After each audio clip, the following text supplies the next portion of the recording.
Yo, what is going on, guys? My name is McDuck33 and welcome back to another video. 2022 has been a fantastic year for me.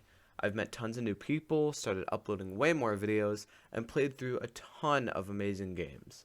With the end of the year finally rounding the corner, I wanted to pay tribute to some of those games. So today I present you my top 5 favorite games that I played in 2022.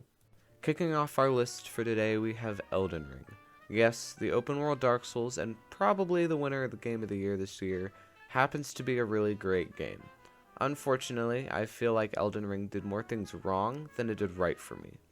Allow me to talk about all the things I love about the game before going into the stuff that really pisses me off. First, I think that the open world and graphics are amazing. Getting a chance to explore a fully open world in a game like this was astounding, and the graphics are absolutely breathtaking. The moment I stepped out of that tomb at the beginning of the game and looked out upon the huge expanse of the lands between, my jaw hit the ground like a brick. Another highlight is the combat. Sekiro's combat will always hold an incredibly special place in my heart, but there is no denying that Elden Ring's combat is fantastic. It takes the fast-paced nature of Bloodborne and somehow meshes it with the slower and more methodical pace of the Souls series. On top of that, most of the weapons feel really good to use and are pretty balanced, with a few exceptions. Coming mostly from Dark Souls 3, as that's the game I've spent the most time on, it was a real breath of fresh air to have actually usable and powerful weapon arts. Of course, there are some other small details like the lore that make the game that much better, but it's time to talk about the stuff I don't like about Elden Ring, starting with the bosses. Don't get me wrong, Elden Ring has some amazing bosses. Fights like Godrick, Godfrey, Malekith, and Morgott are some of my favorite fights in the Soulsborne Sekiro, God that is a mouthful, franchise. Unfortunately, I found that a lot of the other fights were kind of a miss for me. Many of the fights relied heavily on either adaptive AI or incredibly delayed attacks, both of which started to really piss me off. Pair this with completely unfair endgame damage balancing, and you have a recipe for unsatisfactory experience. Sadly, I was also disappointed by the ending. The Radagon fight is so badass and awesome, with the title theme playing in the background, and then you get to the Elden Beast and all that feeling just disappears. What you're left with is a boss that has annoying as shit attacks, a huge arena, and no access to your horse Torrent. This means that you are forced to sprint a marathon to even get to where the beast is, then you are only able to get a few hits in before he runs off again. Before I end, I do want to talk about something that I mentioned briefly before, and that was adaptive AI. If I had to pick one thing that really killed the game for me, it would be this. Basically, what adaptive AI does is it allows the AI to respond depending on what input the player executes. For example, if I get hit with an attack, back up and try and heal, the boss's AI will read that and say, "Nope bitch, not today," and charge at you, basically negating all that health you regained. It turned what should be a dance of memorizing movesets in order to drill into your brain when you can and can't deal damage or heal, into an adaptive fight in which you learn nothing from dying other than how to avoid a given attack. Never learn what kind of time you have after each attack or what attacks come after others. No, instead you learn how to dodge each attack individually and then have to improvise through the rest. Elden Ring is filled with the goods and the bads, and although it isn't my cup of tea, I did enjoy my first couple playthroughs. That is why it lands a spot at number 5 on today's list. Next up at number 4 we have Resident Evil 8 Village. I would by no means call myself a Resident Evil fanboy. I enjoy the series as a horror franchise and have played through a few of the games, but not enough to call myself a big fan of the series. But let me tell you that Resident Evil 8 is a fantastic game. While it isn't my favorite of the 4 Resident Evil games that I've played, it is still a phenomenal game. Continuing the story of Ethan Winters after the events of Resident Evil 7, Village sets us atop the icy and snow-ridden mountains of Eastern Europe. While I think that the mostly outside setting and general lack of darkness within the village itself causes it to be much less scary than the swamps of Resident Evil 7, the tight roads and claustrophobic houses give the village a different kind of fear. Within the empty halls of Castle Dimitrescu, however, the game begins to feel much more like a Resident Evil entry. The areas are darker and the hallways are much more narrow. It's all very awesome. The depths of places like the holding cells and basement also lend themselves to this theme, being mostly devoid of light and even featuring some jump scares in the form of zombies popping out of the water. And then of course there's Lady Dimitrescu. While definitely not as good as Mr. X or Jack Baker, Lady Dimitrescu is pretty good as a pursuer. Your first real encounter with her is pretty terrifying, and pretty much every other time you run into her, it's an immediately fuck this shit, I'm out of here moment. After the castle comes the scariest part of the game, and arguably the best, House Beneviento. I mean, what can you expect when you walk into a small house on the edge of a cliff, littered with tons of dolls in a horror game? Well, it sure as hell wasn't what I was expecting. The entire section underneath the house is scarier than the entirety of Resident Evil 7, and that shit was scary. The flickering of the lights, the voices on the radio, and the whole objective of assembling the doll made me incredibly uneasy for the whole 45 minutes. And then of course there's the fetus. One of the most stressful segments I have ever been thrust into in gaming, the fetus chase is really something to get the blood pumping. Having to outrun and loop this ugly monstrosity of a creature in such a tiny and finite amount of space is definitely what fuels most of this anxiety. But in the moment, your mind is racing. Seeing as how your game doesn't pause when you open your map, you are forced to memorize the paths and where they lead, along with how fast you can go through said paths, and all the while, the fetus monster is chasing after you. An overall horrifying encounter that I probably will not forget for years to come.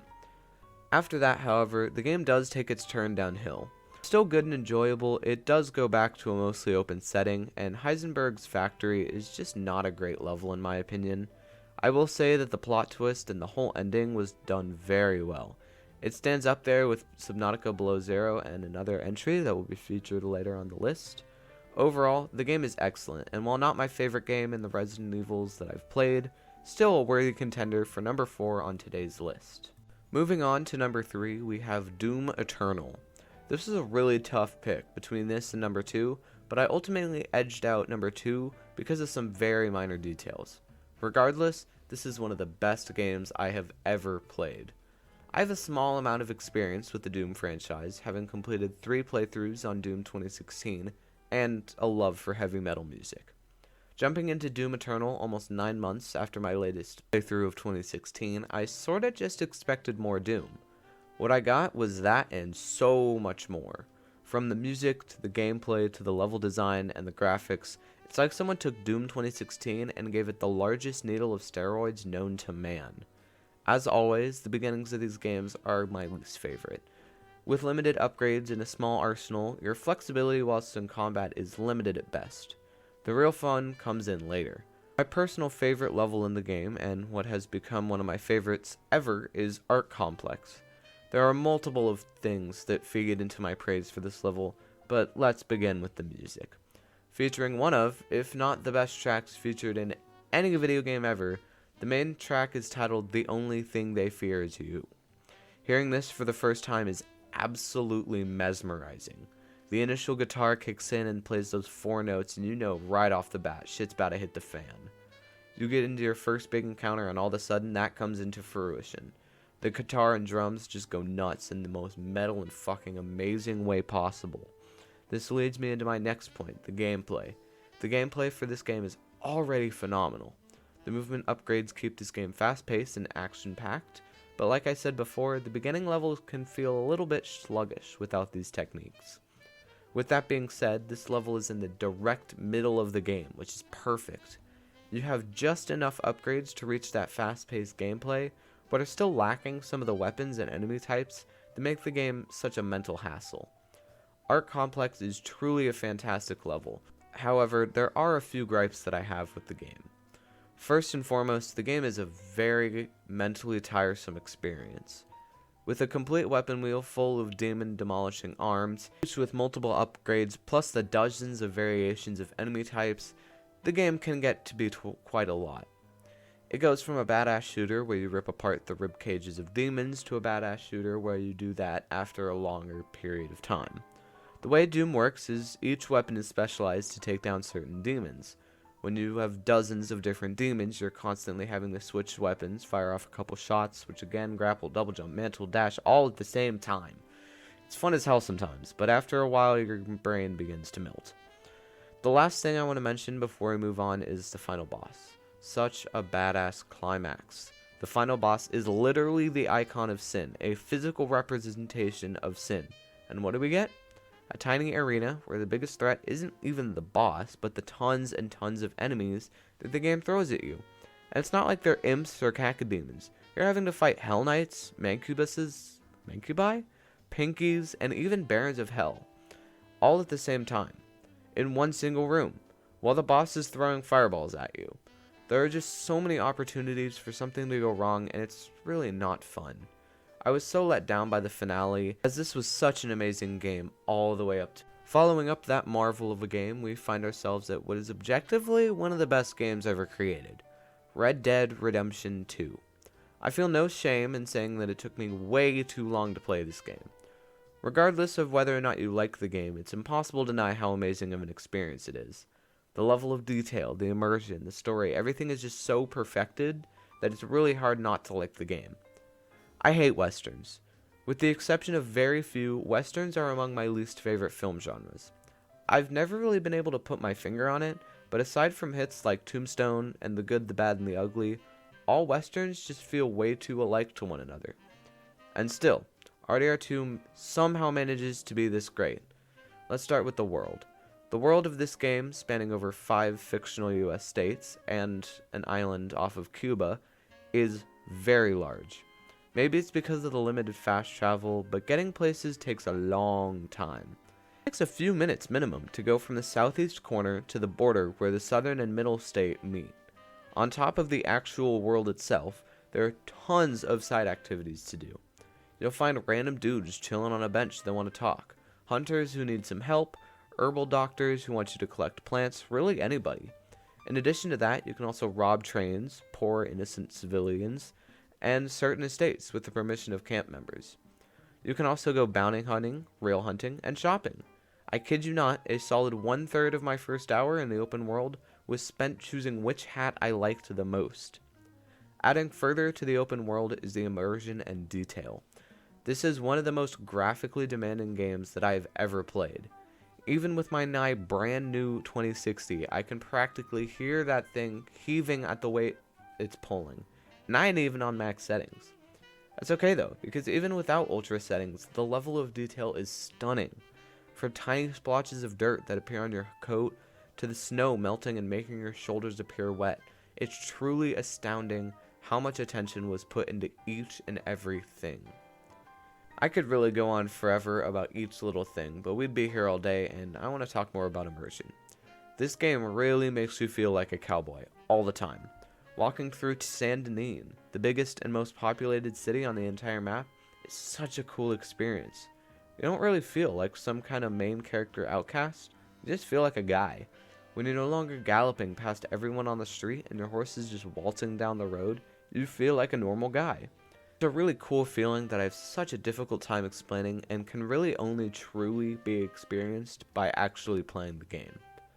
Whew, that was a lot of talking and I'm only halfway done. Next up, gameplay.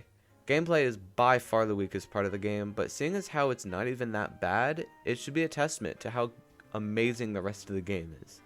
My biggest complaint about gameplay is that it can feel quite repetitive. Most of the enemies you fight, regardless of what social status or family they're part of, are pretty much the same. There isn't a ton of enemy variation, which is fine. It's just that shooting the same enemy in the head 100 times over can get a little stale quite soon. Luckily, there are some spicy twists like this neat little thing called Deadeye. Deadeye slows down time and allows you to hit your shots more easily, but more importantly, it gives you this cool as shit cinematic camera every time you kill someone. As a quick side note, this is even better with a shotgun because if you're close enough, the enemy's head will literally explode. That's pretty much the extent of the gameplay, however. There are different weapon types. You can choose between revolvers, pistols, repeaters, rifles, and shotguns, but in the end, it's pretty much just the same point-and-shoot gameplay. Still fun and entertaining, but nothing to write home about.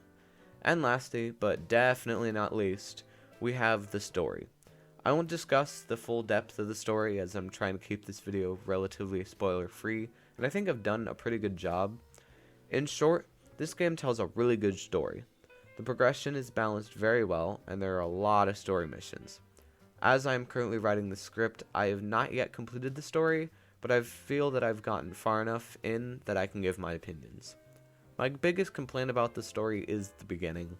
The intro chapter, Chapter 1, is fantastic at setting the tone and introducing the characters. Once you reach Chapter 2 and are introduced to the full open world, the excitement and enthusiasm keeps up for a bit. It's the repetition of the missions that really kicks it for me. The beginning few chapters of the game are all about collecting money for your gang, and how else do you do that than robbing stagecoaches, trains, and houses? And that's all fine and fun for the first 2 times, but after the 5th or 6th robbery of a stagecoach, it can get a little dull. Fortunately, there is actually some semblance of a plot that develops not too far into Chapter 3, but even still, getting there can be a bit of a slog. In the end, all this wraps up to be one of the best games I've ever played, and if it weren't for some few exceptions, it would probably be my favorite game of all time. Before I reveal my pick for my favorite game that I played in 2022, I do want to mention a quick honorable mention. Rather than listing off a bunch like last time, I wanted to highlight just one that fell short of making the top 5, and that is Mortal Kombat 11. Before I begin my explanation, let me preface this by saying that I suck balls at fighting games. When I buy a fighting game, I do it for one purpose, and that is to play it split screen. Fighting games such as Injustice and Mortal Kombat have sort of become a staple for me and my brothers. Whenever we see each other, it's pretty much a tradition now that we play some kind of fighting game. It just so happens that MK11 is the best fighting game on the market. With great characters, gameplay, and graphics to boot, there isn't much more to say other than everything is polished to perfection. The reason I didn't make it any higher than the others is simply due to my playtime being rather low. Sure, I could spend hours mastering different characters, but that's not really what I bought the game for. The other entries on the list just provide a better single-player experience, which is something that I value a bit more than the reason I bought MK11. Finishing off today's list, I have my favorite game that I played in 2022, and what has become one of my favorite games overall, and that is Life is Strange 2. Maybe it's because I have 2 brothers that I'm super close with, maybe it's because of the age of the main character and his feelings, maybe it's just the location of the plot, but I connect so much with this story. Quick disclaimer before I dive in, this part will contain big spoilers for the game. I did my best with the other entries, but this game is so much of a beauty that I simply can't wiggle my way through the story without giving away some spoilers. So let's jump right in. The main plot of this game revolves around 2 brothers who live in Seattle, Washington, by the names of Sean, the older, and Daniel, the younger. Their father is killed in an accident, and the brothers are forced to run away, escaping the looming threat of the law. The opening to this game is done perfectly. Most of the games in this episodic genre of gaming have the big plot thrusting event at the end of the first episode. Take the first Life is Strange, for example. Sure, we get glimpses into Max's power, but the real holy shit moment doesn't happen until the camera pans up to reveal the credits. Life is Strange 2 differs from this by having this event only about 20 to 30 minutes into the game. Personally, I like this a lot more. Having played my fair share of these games, I kinda know that this event is going to take place. By putting it at the end of the episode, I'm forced to wait through the whole first episode before the metaphorical plot ball begins to start rolling. For the sake of not making this video the length of a Lord of the Rings movie, I am going to skip a lot of the story summary and go into the themes of the game. The most important of these is brotherhood. Throughout all 5 episodes, the growth in brotherhood between Sean and Daniel is incredible. What starts as a couple of siblings bickering at each other, just as siblings do, ends in a realization that one brother cannot live without the other. In the first episode, the 2 are sort of disconnected. Sean is still grieving the event that took place in Seattle, Daniel doesn't even know, and while the 2 are together, they don't really interact in the sort of symbiotic relationship that one would expect they'd be. While they do act like brothers, it appears that neither one of them has really realized the full scale of the situation. Come to episode 2, and their relationship has grown a bit. Both realize that they're in this and not getting out, and begin to see that if they want to survive, they have to start getting along more. Episode 3 is a bit different, and while I want to take a deeper dive into this episode in a minute or two, the tone really shifts here. Suddenly, Daniel and Sean seem suddenly disconnected, mostly because of the setting, which I will again discuss in a minute, but it's really this episode that fuels the true bonding between these brothers. When episode 4 rolls around, it is because of the events of episode 3 that the brothers finally realize how important it is for them to be together. Finally, Episode 5 really tests their brotherhood. By now, they have grown an unbreakable bond, and in every ending, even Lone Wolf, Daniel is still idolizing his brother. While on the topic of Episode 5, I want to talk about the endings. While many people consider Parting Ways to be the best ending, I disagree. While I don't deny that it's a good ending, I find Blood Brothers to be my personal favorite. To me, it feels more complete than the others. Ever since the start of the game, the objective has been to get to Mexico, and Blood Brothers is simply the objective completed. Brothers have made it to Mexico. I also find that it best represents how much the brothers have grown a bond. They're willing to do whatever it takes to keep one another safe. Before I explode into my praising rant about Episode 3, I also want to talk about the soundtrack of this game. Excluding the licensed tracks, the music is phenomenal, and including the licensed tracks, it's even better. The guitar is soothing and calming to the point where most nights, this is the music I've put on to fall asleep. As a musician myself, a soundtrack is something that I really pay attention to, and this one knocked it out of the park. If I had to complain about one thing regarding the music, it'd be the lack of tracks on apps like Spotify. The best options you have are game rips uploaded onto YouTube, but I mean, at least it's something. Okay, now let's talk about Episode 3. I don't want to go too much on a tangent because this script is already pretty long, but this episode perfectly encapsulates everything that I love about this game. Episode 3 is set in the thick forests of Humboldt County, California. It revolves around Sean and Daniel and their adventures within a group of hobos working on a weed farm. Episode 3 has really everything that I expect from Life is Strange. It is a huge cast of really charming side characters, heartwarming moments, moments that make me want to bawl my eyes out, really tense moments, villains that make you hate them, excellent character development within the protagonist, and a fantastic score. There really isn't a lot to hate here, other than how big of a shit Daniel is just out of nowhere, but I find that without that, the final episodes would not be what they are.